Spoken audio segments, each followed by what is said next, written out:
weltaare ɓiɓɓe fulɓe anndo diine maɗa fedde heblo sukaɓe africa weltaare tv takkusan yoni to ƴugga jeeri to ƴugga waalo to jomande jeeri to jomande waalo to koggam to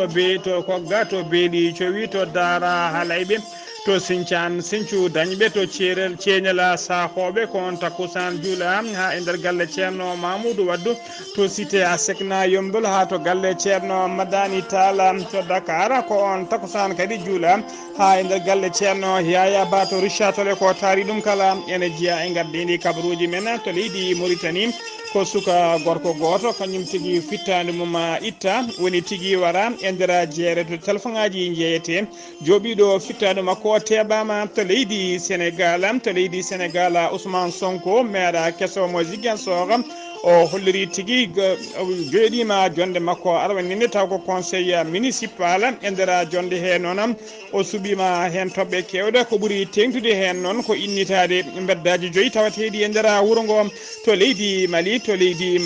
gouvernement transition leydi Mali waɗi communiqué mum ñalawma hannde o mo tongode jeenayyi ɓe kolliri noon e nder communiqué o yidde mabɓe kay ko yo laamu leydi France yaltina koninkoɓe mum ɓe hinde barkan e koninkoɓe fedde union européenne ɓe hinde takuba kala nde jaltata ko ɓuuri yawde yaccade Santé to leydi Guinée Conakry Seydou Daron Diallo jofaɗo feɗenu moytude mum tuuma kay moddude e faati mbuñari jeygola era leydi Guinée o waɗi conférence makko de presse e hollirde kay yidde lawjude hoore makko bisimilla mone ketki hotondirte joni jañoɗen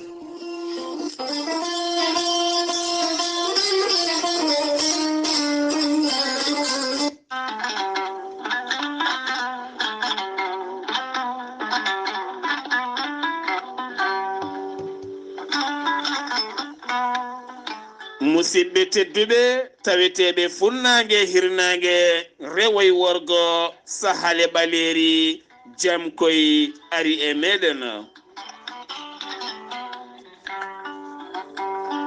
jam garɗo e men woni gorel tayya ko ha ko iwru ko en toon to koridinoro ari ko safrude e wallidde on jaaɗo ha jotti e koyɗe muɗum woni wofɗi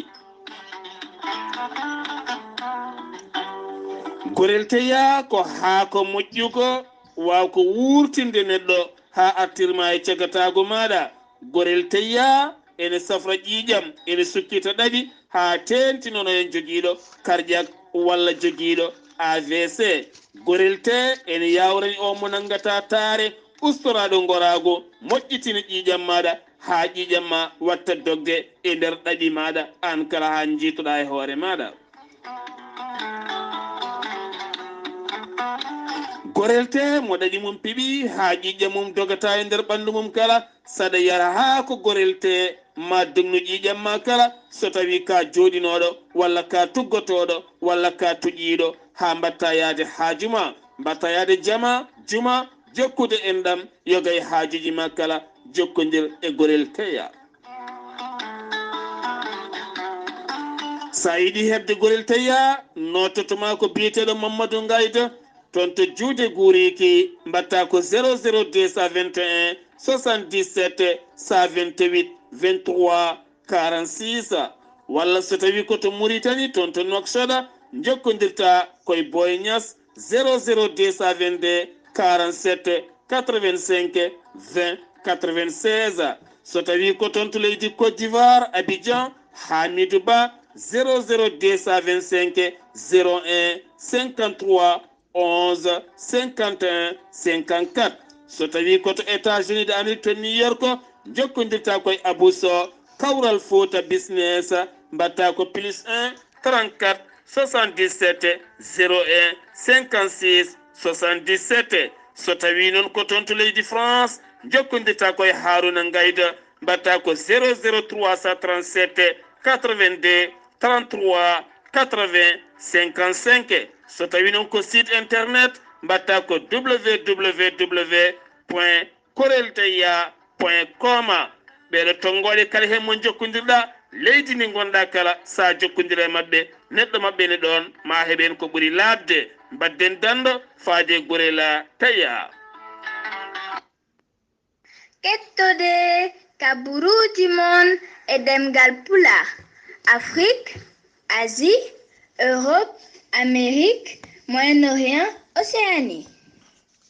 Jam ñalle mon musidɓe tedduɓe eɗen goni e mawnde 17 lewru colte hitande ujunnaje 2020 habruji men e ɗemgal pulara e sawta he ko musidɗo mon sehil mon Ghalii Abuu Bah nangen en karallagal ha mbawon yiide en to banggue nate ɓosoje ko miñi men musidɗo men Saydou Abou Bah ko adi habruji men noon eɗen jetta eɗen mana eɗen manta dendagal radio ji men FM pawtotoɗi habruji men bawoji kadi ɓenninde habruji ɗi e kala e nokkuji ha yimɓeɓe tigui mbawa humpitade e nokkuji to mbawi wonde kala nde won noon pular ne heewide humpitade ɓuuri humpede habruji men e ɗemgal pulara koto leydi Mauritanie puɗɗotoɗen alkamisa hanki o 17 lewru colte hitande ujunnaji 2020 ko sagata gorko goto kañum tigui fittande mum itta e haare e saggal kay nde o haɓanno e sehil makko goto e nder jeere to téléphone ngaji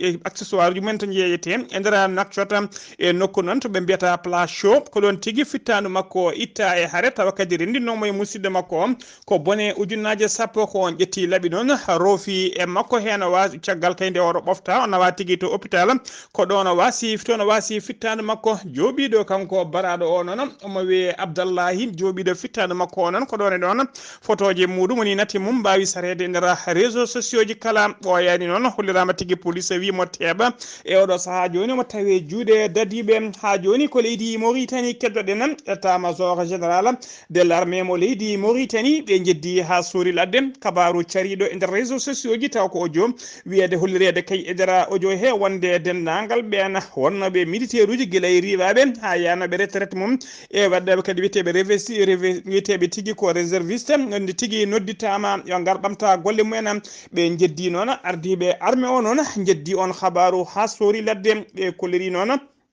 eɓe gandini yimɓe wonde kay kala ko fati recrutement woni ƴettugol gollotoɓe walla ko wiyete réengagement walla ɓamtude ɓen ittinoɓe walla personnel militaire kala eɓe jogui tigui site mabɓe taw ko site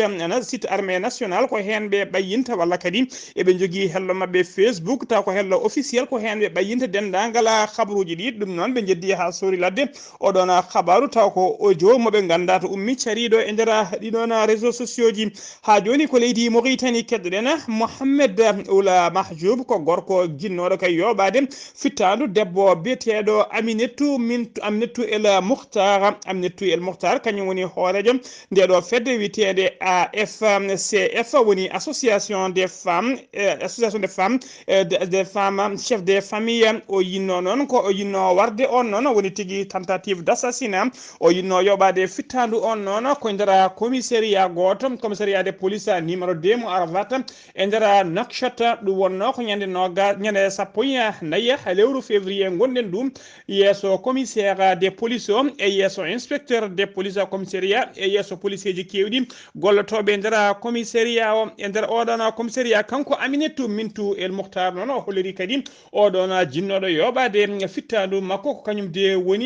de woni mo natal mum sarino e nder réseaux sociaux ji noon tawa kadi o en jogui tigui policier ne nanguimo omo jogui fetel on fetel noon mo yinnoto tuɓuno tigui fetel o ko yimɓe taw ɓen ɓe toɓuno ene waɗi hen mo sellani o haaɗan ɗon kadi o holliri kadi wonde oɗo de jinnoɗo yoɓade fittade makko ko kañum woni e nder réseaux sociaux ji kala e oɗo saaha kabaru mo nana toon nangunoɗo taw ko biyowo ceerno jangguinowo sukaɓe ne nanguine dumbi cukalel Dewle ngel duuɓi 16 e nder galle to e nder nokku to jama makko woni ɗo taw ne waɗi mahadara woni to qurana jangguete omo dumbi toon cukalel Dewle ngel duuɓi 16 taw ko guinenajo o dumbi ngel toon noon guila ngel ari kayni ngel ardino e bandiraɓe makko ɗiɗo worɓe ene garno janggude qur'an en ummi to leydi Guinée caggal nde ɓe jetti noon o holliri tigui wonde omo jogui mahadara toon ko rewɓe meeɓe janggat toon o serdi Dewle ngel e bandiraɓe mum worɓe ɗiɗo ko ɗon tigui o dumbi ngel e nder nokku e nder jama he haɗi ngel yaltude e kala saaha omo fofta e maggel omo waɗa hen yasine ha ngel ƴetti hen reedu nde ngel jibini noon ko ɗon tigui o noddi bandiraɓe worɓe ɓe yo ngar ɓen ngari kay cikki noddira wonde ko bani men debbo ɓaari qur'ana nde ɓe ngari noon ɓe tawani bandiraɗo debbo o ene jiimi deftere qur'ana ɓe tawani no huufi alluwal ɓe tawi tigui no huufi ɓe ɓeyele ne muynine o hollir tigui wonde yoɓe jar ko ɓuuri yawde e yaccade yoɓe ngar ɓe nawta bandiraɗo debbo ɓe itta ɗum e nder leydi hen saabu kaye on ari nder leydi hen ardi koye reedu ko cowinoɗo ɗum noon yoɓe jaltu leydi ndi ko ɓuuri yawde e yaccade ɓe o holliri tigui wonde ko ɗon o waɗi ɓe e taxi o nawi ɓe ha to garage goto o kuppini ɓe biyeji mabɓe beele kayi eɓe mbawa yaltude leydi ndi caggal noon nde o rumti ko ɗon tigui ɓen jolti e taxi paati nder wuuro kumpiti kay ha keeɓi ngal ɗo cetal bitegal AFC woni association des femmes chef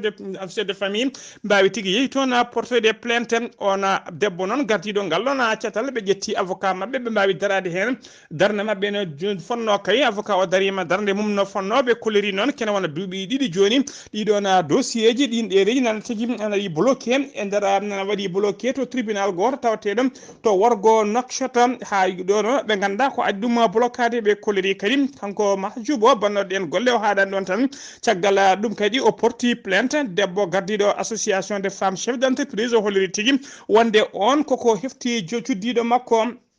kanko Faati metti noon kanko Aminata noon o waɗi erago faade dendagal pignon national et international kala nde mbawata tigui wattude hakkillaji men e kaɗo haala omo yakori kadi ma laamu leydi Mauritanie ngu ma darano doole mum ponno beele oɗo babiraɗo mbaɗo gueɗe baɗi ni henen ene wawa rewnede lawol ha joni ko leydi Mauritanie keddoɗen ministre de l' éducation nationale et de la refondation du système éducatif woni tigui jagorgal kalfinaɗo ko fate jangde e kalfinaɗo kadi ko fate moƴƴitingol jangde nder leydi Mauritanie o jaɓɓima ballal alkamisa hanki ballal paydingal no fewi ummorade catala bitegal PAM noon woni programme alimentaire mondial ballal ngal noon ko matériel informatique wondude équipement ji bureautique ɗum noon ko fayi tigui koye direction de la nutrition et de l' éducation sanitaire jaɓɓi ballal ngal noon waɗi tigui waɗi ngal réceptionné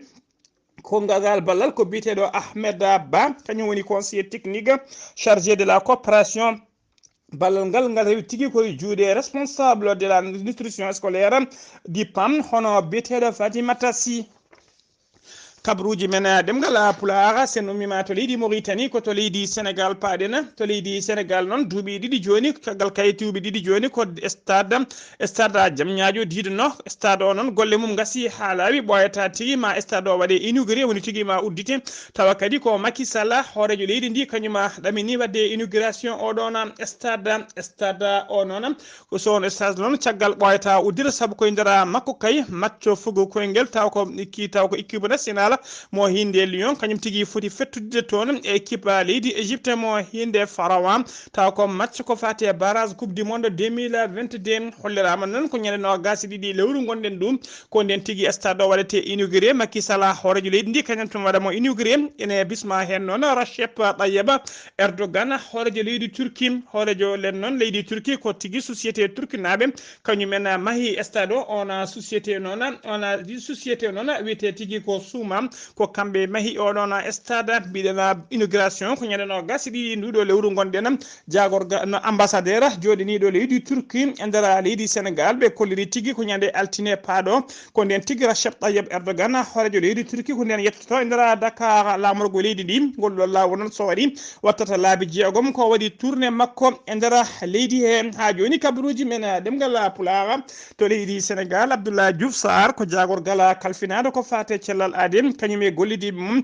mbaɗi no kewade kala subaka so huccidde ɓesgu leydi ndi andinde ɗumen to mborosa coronavirus o yarata ɓe kolliri noon ñande aljuma hannde o wonde nder waktuji no gasinayi cakkitiɗi ɗi ko ujunere temedere capanɗe joyi yimɓe jeeɗi ɗum woni holkisaɓe nder jokku leydi he kala hen no gasi jeegom tawama e jaati ko fiɗaɓe mborosa covid 19 hen tata ko contact suivi woni memodir hen joyo ko contact suivi woni memodirnoɓe wonduɓe rafi o no gasi e go heddiɓe kala ko communautaire woni hay goto men anda to ƴetti rafi o e nder ɓe cellano capantati en jeeɗiɗo kefti cellal men paati galleji men yimɓe joyona tampi sanne ma ballite to banggue fofango hay goto noon alamo rafi o yooɓi ɓe kolliri noon togui ko rafi naati leydi Sénégal faade oɗo saaha joni dendagal winditiɓe doggol corona ɓe jettima capanɗe jeetati e joyi ujunere temedde joyi e nogas e goho neɗɗo hen capanɗe jeetati tati ujunere e temedde nayyi e nogas ɗiɗo kefti cellal mumen hano hannirta ni ujunere temedde jeenayyi e capanɗe joyi e jeenayyi ko ɗum woni ko hawre ladial e ñalawma hannde o noon ko hedde juuɗe safroɓe ko temedere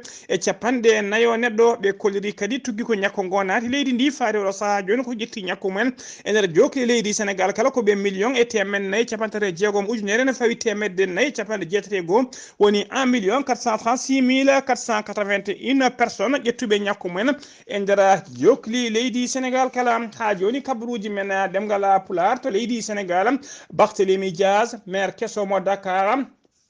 o suɓinoma kayya e nder kippu makko ɓe o yinno gollodade taw ko witeɓe cukko maire o suɓinoma hen neɗɗo ɓattiɗo Macky Sall no fewi taw ko jeeyaɗo e landa makko ko Benno Bokk Yakar taw kadi ko ministre e nder gouvernement o Macky Sall hono Seydou Gueye o suɓinoma noon o yinno waddemo tigui ko 9e adjoint maire woni cukko jeena ɓiw to banggue mairiyagal kono kanko Seydou Gueye o holliri tigui wonde o yaafima on poste o holliri noon saabi mo yaafade on poste noon ko gollidiɓe makko e yaadimmo kala kolliri tigui jaadani hen ko ɗum saabi noon kankone o yiɗa ƴettude poste taw yimɓe makko jaadani hen o yaafima on poste holliri noon heɗata noon mawa jokkodire mawa gollodire mabɓe kay sababu kay wondemo conseiller e nder mairie ndi mawa waw gollodade mabɓe kay ha mairie ndi yaara yesso hano hannirtini cérémonie yo noon taw ko cérémonie investition o watno tigui ko yesso yimɓe hewɓe no fewi guila jeeyaɓe landa laamu ka ha e landa lunda ka kala e nder cérémonie he noon kanko Barthélémy Dias maire kesso cuɓaɗo weeɗino junggo faade dendagal yimɓeɓe kala yimɓe laamu ngu ɓe o jeyɗa e landa ɓe ka kala nde ɓe mbattata junggo e fandu ɓe mbawa liggade Dakar ɓe liggo mairie ndi hano hannirtini e nder cérémonie he kadi o waɗi hommage wonande on Khalifa Babacar Sall ko sehil makko o holliri tigui wonde ko on woni maire d'honneur mairie ndi ha joni koye on fannu keddoɗen jeehena to Ziguinchor alkamisa hanki o Ousmane Sonko maire kesomo Ziguinchor o waɗi convoqué conseil municipal o joddima e conseiller ji makko noon o ƴetti toɓɓe kewɗe no fewi o fawi dow tabal dendagal toɓɓe ɗe ɓe pawno dow tabal kala ɓe jewtidi hen ɓe pamodiri toɓɓe ɗe kala ko ɓuuri tengtude noon e nder ɗen toɓɓe ko laabi 5 avenue ji 5 woni beddaji 5 tawteɗi e nder Ziguinchor o inni ɗum o wayli inde mumen ha laaɓi o rokki ɗumen inde kese ko wayno oɗo bedda biyeteɗo rue capitaine Zevalier o wonti oɗo saaha joni o watti ɗum avenue des tirailleurs africain so tawi ko bedda biyeteɗo rue Lieutenant Lemon o wonti watti ɗum e oɗo saaha joni rue Thiaroye 44 so tawi ko rue lawol biyete bedda biyeteɗo Lieutenant Tous e oɗo saaha joni o watti ɗum rue Salekim 1886 so tawi noon ko rue de France e oɗo saaha joni o watti ɗum Union africaine rue Union africaine so tawi ko bedda bolol mawgol biyetegol Charles de Gaulle avenue rue Charles de Gaulle général de Gaulle o hollirama tigui oɗo saaha joni o watti ɗum rue de la Paix conseil municipal o noon hollirama tigui conseil municipal o kamɓe kala koɓe capanɗe jeetato conseiller e nder ɓen capanɗe jeetati conseiller hen capanɗe jeeɗiɗi e joyo mbawi notade tigui jonɗe ɗe kamɓe kala kadi ɓe mbawi famodirde e ɗeɗon toɓɓe ɗe ɓe jewti hanki alkamisa hanki o e nder yewtere he kadi o holliri kanko Ousmane Sonko wonde kay ko baɗo déclaration patrimoine makko kala wonde dendagal yoɓe gar ɓe lima dendagal jeeyi makko ko jogui kala ɓe mbaɗa inventaire ko adi kay komo ƴetta salaire makko guila wiyede wonde koye mbuñari o heeɓi ɗum o haaɗan ɗon tan kanko oɗon biteɗo Ousmane Sonko o holliri tigui wonde ko baɗo audit dendagal wonde ko équipe maire ɓennuɗo woni maire Balde wondude équipe mum kala ko waddeteɓe audit o holliri noon suɓima tigui bureau avocat fodɓe waddeɓe audit ɓe kadi audit o fuɗɗoto tigui ko yontere daratode altine ha joni kabaruuji men ɗemngal pulaar seno mimato Ziguinchor waɗɗani leydi Gambi mawnini ko fate manditare mum wattore duuɓi 57 ko hemno jeytari mum ma en ketto musidɗo men sehil men Ghalii Abuu Bah assalamu aleykum warahmatullah. eyyi ko noon tigui Allah jarama hettiyankoɓe Weltaare TV ko ɓuuri tengtude kabaruuji men e ñalawma hande o leydi men Gambi juurima duuɓi mum 57 ko wiyete indépendance ɗo e Banjul wuuro lamorgo ngo to wiyete Makatina Square e tawtorede noon khalifaɓe laamu ngu no fotiri ha tengti kadi khalifaɓe diine ɓe caggal kanko hoɗojo leydi ndi nde o yetti marde joom suudu makko Fatoumata Babaro ene wayno oɗo biteɗo ceerno Aline Maska udditi duwaw ene wayno kanko hoɗojo leydi ndi président Adama Barrow o yetti Allah no feewi e yettude ɓesgu leydi Gambi no fotiri eɗen gandi kanko hoɗojo leydi ndi boyani ko fawa e jappere laamu ngu balɗe mum 19 lewru janvier ɗum saabino ni fodde khalifaɓe leyɗele jeeɗiɗo garino ngam tawterede ɗum saabi sah ngol ɗo e ñalande hannde nde waɗa indépendance jamyamo hayso woni hoorejo leydi hay goto arani tawterede de kono kanko président Adama Barrow yetti Allah no fewi kadi o weltima e ɓesgu leydi Gambie caggal tan nde ɓe ƴetti hoolare makko ɓe pawtimo e jappere laamu ngu ngam tan wawde jogade leydi ndi ɗo kene tonno e duuɓi e joyi paadi ɗum noon wonani belamma kanko horejo leydi ndi e ɓesgu leydi Gambie fof e weltanade ɗumen e wideɓe kadi ko wiite ko happy independent ɗo hennete e nder leydi meɗenete Gambia.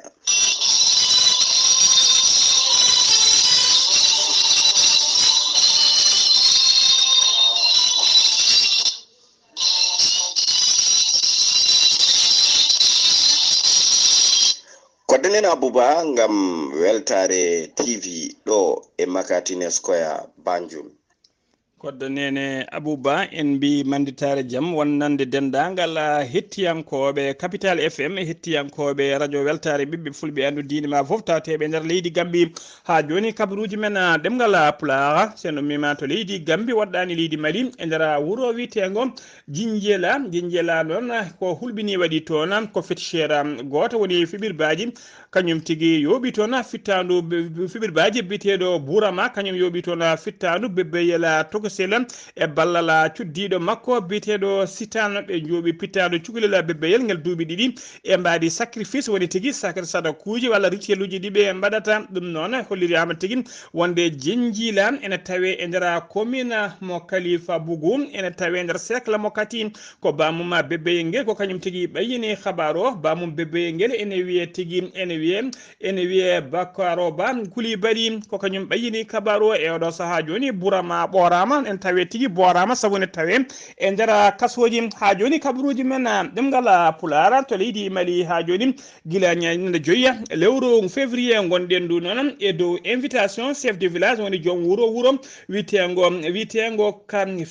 kafi guedi noon yimɓe wuuro ngo noon tawate nder fangue Kadiola o invitino noon dendagal guure tariɗe kala ha yimɓe ummiɓe to leydi Côte d'Ivoire ɓe goɗɗani oɗon diwan notitade kay e cérémonie tawa on cérémonie on ko udditgol école e joƴƴingol tufere arwanine made dispensaire e nder wuuro ngo e nder ngon wuuro noon witego kafi guedi ni noon tawa kadi ɗen golle kala guila magol oɗon école e ma joƴƴingol tufere arwanine gam yidde made suudu centre de santé poste de santé fof woni dispensaire tawa golle ɗe kala ko jibinande wuuro ngo jeeyaɗo e wuuro ngo neɗɗo goto taw ko biteɗo Daouda Coulibaly kañum woni président directeur général société biteɗo Sama Mone kañum tigui waɗi ɗeɗon golle yimɓe hewɓe noon notitima hen kolliri hen kadi weltare men mawde no fewi ha joni kabaruuji men ɗemngal pulaar to leydi Mali ha joni komin no mbiruɗen gardidi kabaruuji men gouvernement mo leydi Mali subaka hannde o ɓe mbaɗi communiqué on communiqué noon ko hollirde tigui koko communiqué mo tonggode jeenayyi communiqué noon ko namdade nde laamu leydi France nde wawata yaltinde ko ɓuuri yawde e yaccade sans délai tawa kadi ko dendagal koni koɓe mum tawateɓe nder leydi Mali ɓe hinde barkan ko noon kadi dendagal dadiɓe fedde union européenne tawa ko partenaire uji leydi France tawateɓe nder leydi Mali ɓe hinde Takuba kamɓe kala nde ɓe jaltata leydi ndi ko ɓuuri yawde e yaccade woni sans délai tawa kadi ko dadiɓe leydi Mali ko kañumen mbaɗata supervisé woni darto tigui toppitoɗo ɓe jaltiri leydi ndi ha laaɓa ko ɓuuri yawde e yaccade e nder communiqué he noon eɓe kollira tigui eɓe kollira wonde ɓe ƴetti acte tigui décision mo Emmanuel Macron horejo leydi France ƴetti ñalawma hanki o tawa kadi ko décision unilatéral woni tigui ko banggue goto yewtidani e mabɓe ɓamdani e mabɓe hollirde kay wonde dendagal koninkoɓe mum e koninkoɓe Takuba kala ko ummotoɓe ha laaɓa e nder leydi he o holliri noon eɓe siftina noon leydi France yo andu guila kay 2013 de leydi France nodduno toon dadiɓe ɓe hinde Serval ha yetti kay 2016 nde koninkoɓe leydi France gari toon ɓe hinde Barkhane tawa ɓe kolliri noon arno toɓi ko fabade leydi Mali e heɓade pelle ceɓɓitiɗe ɓe kolliri noon kamɓe laamu ngu ala koɓe jii hen ko wayli haydara sowona ko ɓeydi saabu e ngan saga guila nde ɗum fuɗɗi hono ɓen wiyeteɓe terroriste woni seɓɓetiɓe tawatno tigui koto rewo leydi Mali e oɗo saaha joni e nder jokli leydi he kala ene tawe hen seɓɓitiɓe eɓe ciftina kadi leydi France yo andu wonde bone keɓɗo leydi Mali kala ummiri ɗum koto leydi Libi caggal kay en 2011 nde tadiɓe wi hinde o lotan mbanno tigui opération men taw ko yidde libde laamu oɗona biteɗo Oumar el Khaddafi to leydi Libi ko guila nden noon ɗina boneji kala mbawi yettade leydi Mali e dendagal nder fande Sahel kala eɓe gandina kadi ɓe ciftina leydi France yo andu kala bone garɗo hen ko leydi France kañum tekki rondi noon eɓe mbaɗa eran kadi faade dendagal ɓesgu leydi Mali kala nde mbattata hakkillaji mumen no fewi ndeña hakkillaji mumen gartira hakkillaji mumen ganda kadi dadiɓe leydi ndi ma darano doole mumen ponno wawde rende leydi ndi ɓesgu e kaake mumen kala ɓe mbaɗi eram kadi ndera communiqué he faade laamu ngu kala dadiɓe kala ne mbawa tigui darande doole mumen ponno ɓeyde darde gam rende leydi ndi e ɓesgu mumen gouvernement leydi Mali noon ene wiya kadi ene wiya ne watta hommage dendagal ɓena militaire uji e civil kala wasnoɓe pittali men tugui kay ko guerre o fuɗɗi faade oɗo saaha joni communiqué o noon ko ñalawma hannde o waɗa to Bamako 17 colte hitande ujunaji ɗiɗi e nogas go tawa siifi communiqué o ko ministre mabɓe de l'administration territoriale taw kañum kadi woni porte parole woni joguiɗo konngol laamu kañuma siifi communiqué o teno mima to leydi Mali ko to leydi Guinée Conakry ko toon uddirtana habaruji men to Guinée Conakry noon alkamisa hanki 17 lewru colte hitande ujunaji ɗiɗi e nogas ɗiɗi Cellal de Diallo kañum ko lundiyanke ngana oɗo saaha joni jofaɗo feɗeno tumaɗo kay mbuñaari ko fati kay e jeegol era Guinée kanko Cellal de Diallo noon gam yidde laɓɓinde hoore makko waɗi ñalawma hanki o conférence makko de presse to siège landa makko to e nder conférence de presse o noon holliri tigui yidde laɓɓinde hoore makko e hollirde kay wonde omo laaɓi ceer ko fati e ngol ɗon jeegol oɗon laana kaɗon laana ndiwoka tawa kadi omo tuuma hen mbuñaari no fewi o haali kadi o arti kadi ko fati e galle makko mo hoɗi to laamu ngu hollir yo eggo ko ɓuuri yawde e yaccade tawa kadi koko waɗi eramu faade dendagal ɓeena wonnoɓe e laamu kinu ngu wonɓe galleji e jeyiji laamu kala nde iggata eggata ɗina galleji ha laaɓe mbatta ɗum e juuɗe laamu holliri noon on galle mo hoɗi ko galle makko mo jeeyi wona galle mo tetti ala ko guila e laamu ngu to kingu adan ko guila nden o heeɓi oɗon galle mo jogui kataji mum ha timmi musidɓe tedduɓe gasi ha laaɓi ceera ko ɗum ɗo wonno ko tonguɗen habaruji men e ɗemgal pulaar ɗo e haalirde he ko musidɗo moon sehil moon Ghalii Abuu Bah to karallagal ha mbawa nande dande meɗen ko Saydou Abou Bah to leydi Gambi ko kodda nene Abou Bah ketkimalaki jaam yo jaam Allah jogo mi jogo on.